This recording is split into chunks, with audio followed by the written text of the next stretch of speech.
আজকে ছিল 26শে জানুয়ারি। জিমটা পুরোটাই ফাঁকা ছিল, আজকে কেউই আসেনি। তাও কয়েকজন এসছিল, তাই আমি ওখানের যে হাউসকিপার থাকে তাকে বলছিলাম যে এত ফাঁকা কেন জিমটা। বলছে আজকে 26শে জানুয়ারি, আজকে কেউ আসে। আজকে সব খেলাতে ওখানে সব মেয়েগুলো বউগুলো সব ম্যারাথনে নাম দিয়েছিল, সব ওরা খেলতে গিয়েছিল। তো ওরা বলছিল এসে যে আমি ফোর্থ হয়েছি, আমি ফিফথ হয়েছি, এমনি করে বলছিল। তো আমার ম্যারাথনের অত ইন্টারেস্ট নই, আমি ম্যারাথনের দিক থেকে আমি জিমের প্রতি অনেক ইন্টারেস্ট। তো জিমে আমাকে যা করাবে আমি তাই করতে রাজি। ম্যারাথন এই ওই আমার ভালো লাগে না। তো আমি আগের দিন আমার হেলমেট ভুলে গেছিলাম, এই লকারটাই ছিল বলে আমি ব্যাগটা ওই জন্য আমি এই লকারেই রাখলাম, নয়তো আমি এমনি এমনি সোফাতেই রাখি।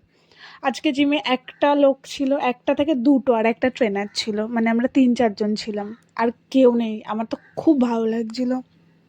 আমি তাই বলছিলাম যদি জিমটা যদি এরকম থাকে না সকালে করে প্রতিদিন, আমি তো খুব খুশি।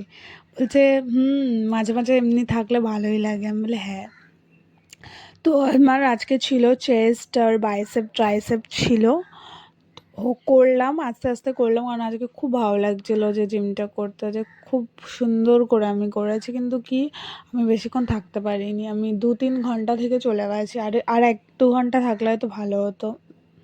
তো আমি এমনি জিম করি 3 ঘন্টা মতো লাগে, মানে 3 ঘন্টাই জিম করি তা নয়, ওখানে আমি সবার সাথে গল্প করি, আড্ডা মারি, তার সাথে সাথে জিমটাও করি। খুব ভালো লাগে, নয়তো একা বোরিং লাগে। আমার যে ফ্রেন্ডরা ওরা না এলে আমার তো ভালোই লাগে না, আমি মিস করি ওদেরকে। তাই অনেক দিন দেখিনি, আমি বলছিলাম। তো তারপর বাড়িতে এসে রাতেই কে ড্রামাটা দেখছিলাম, এখন তো কে ড্রামার ফ্যান হয়ে গেছি আমি।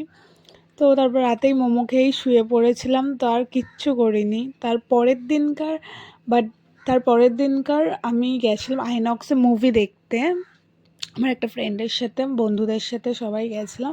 ব্রাউনিটা যতটা দেখতে সুন্দর ছিল ততটাই সুন্দর ছিল না, নিচের দিকটা একদম পুরো, মানে ব্রাউনির স্পঞ্জটা ছিল পুরো একদম শক্ত মোটা মতো, মানে ওপরটা একটু ভালো লাগছিলো খেতে, তারপরে এত বিচ্ছিরি লাগছিলো।